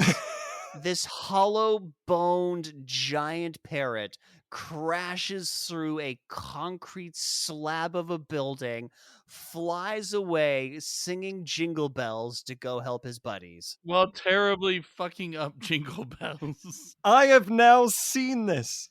There is no other way I could have seen this. That just happened. Holy shit, that just happened. These are words I have said. These are things I have witnessed. Witness me. So now there's more about Joe's shooting at the cobras, and Roadblock is on a turret wagon, and he turns it to some of the cobra guys.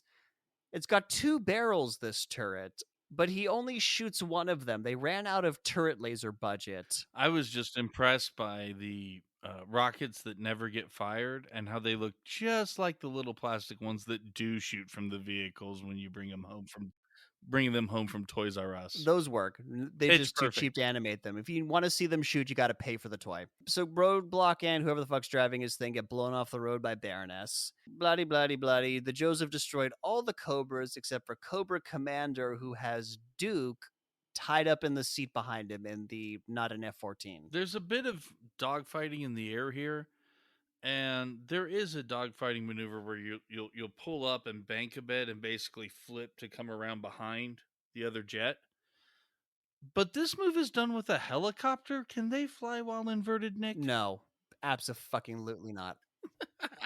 Just had to ask. And you do get the moment where the 2 aircraft who clearly don't have each other on radio, one of them says, "That's impossible." It's Squirmy Ferret or Wild Weasel, whatever his name was. He says, "That's impossible."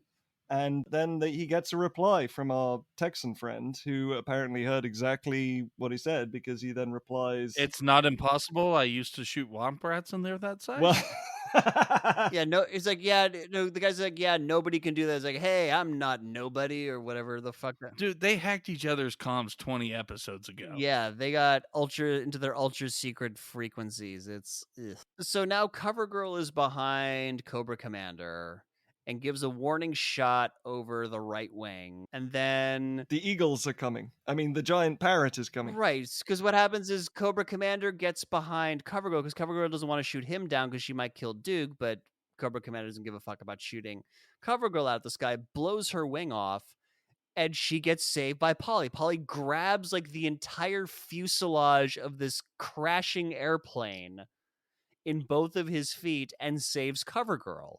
Duke tries to choke out Cobra Commander from the back seat. Yeah, Duke doesn't give a fuck. Duke's like, fuck it, I'll kill both of us. Fuck you. Merry Christmas, bitch. And Cobra Commander ejects and shoves Duke away. The only reason Cobra Commander ejects is because he saw Polly. He shits his pants. It wasn't because the fight wasn't going well. He saw this 50-foot fucking bird with a 200-foot wingspan coming at him and went, nope. At which point he was trying to eject himself out of this TV series, but it was not physically possible.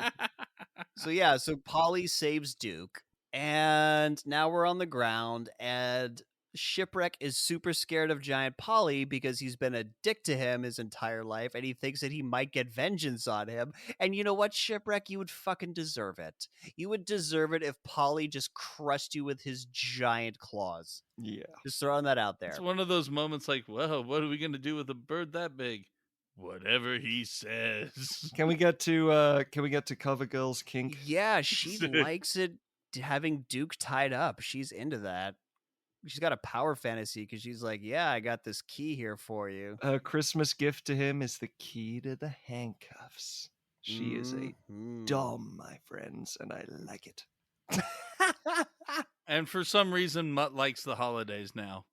Yeah, Mutt it took They just had to bring that story back around full circle and wrap that loose end. They did bring that back. After watching all this violence on Christmas, he's really into the holiday now. His arc was in no way resolved. I mean, you being around a giant parrot and being handcuffed in a refrigerator does not resolve your arc in any way, shape, or form. The fact is, he got to participate. And all the Joes start wishing each other Merry Christmas. Not Happy Holidays, you un-American lefty fucks. Get woke. 94% of the country celebrates Christmas. We say Merry Christmas in this country. Is your holiday Christmas? No, it's bullshit. Merry Christmas. I don't give a fuck about whether you say Merry Christmas or not. I just wanted to have a rant like that. You just wanted to be a real American for a Yeah, I moment. wanted to be a real American for 5 seconds. But yeah, they all say Merry Christmas. Giant Polly, despite the fact that Shipwreck was an asshole to him, wishes Shipwreck a Merry Christmas. And Shipwreck, now sensing that he's not going to be murdered by this giant bird, says Bah humbug. And that is how we end this episode. Oh, it was glorious. Oh, God. It is So over. So many sentences that you will never hear anywhere else were said in that last podcast. And that's G.I. Joe, A Real American Hero, Season 1. And before we go, as millennials, we know that every movie and TV show has a moral. And Jules, what did you learn today? Well, I learned that we can all do our part to keep America safe. All we need is a side of beef, an ambiganator, and a Christmas parrot. Side of beef and an ambiganator. I think you can get large fries with an ambiganator. And John, what did you learn? Nothing. Good, me neither. All I learned. I watched these, I laughed my ass off, and then I was like, oh shit, Tubi has Father Ted on it. Sweet. Yep, I didn't learn a goddamn thing either, other than I fucking hate G.I. Joe. I hate this show, goddamn it. I'm so happy this is over. I'd like to end the show there, but before we go, we do need to tell everyone at home what we're going to do next time. So, John, what do the folks at home have to look forward to forget this bullshit? Something that, as I recall, is absolutely fucking amazing. The 1992 film Candyman. Yes, they do. Just in time for the new movie. And would you like to give us some reviews of the original 1992 Candyman? Yeah, it's very well liked, so not a lot of laughs to be found. So more of just a tease for next time. We think we'll discover that the Candyman is actually a real life human being, a killer using the legend as a cover. What we do find is more frightening and more intriguing, and may literally be a product of the imagination. What if urban legends became real if enough people believed in them? What if the sheer weight of faith from thousands of people were enough to create a supernatural reality? Would the Candyman therefore take a dim view of people's attempts to debunk him? I am thoroughly intrigued. And that's our show. If you liked it, please subscribe. If you loved it, please share it with all your friends. And whether you liked it or loved it, we'd appreciate it if you gave us a 5-star rating on Apple Podcasts to help others find us. Also, be sure to like our Facebook page and follow us on Twitter. Links to those are in the show notes. Thanks for listening, and we'll see you next time for another episode of Millennial Rewind.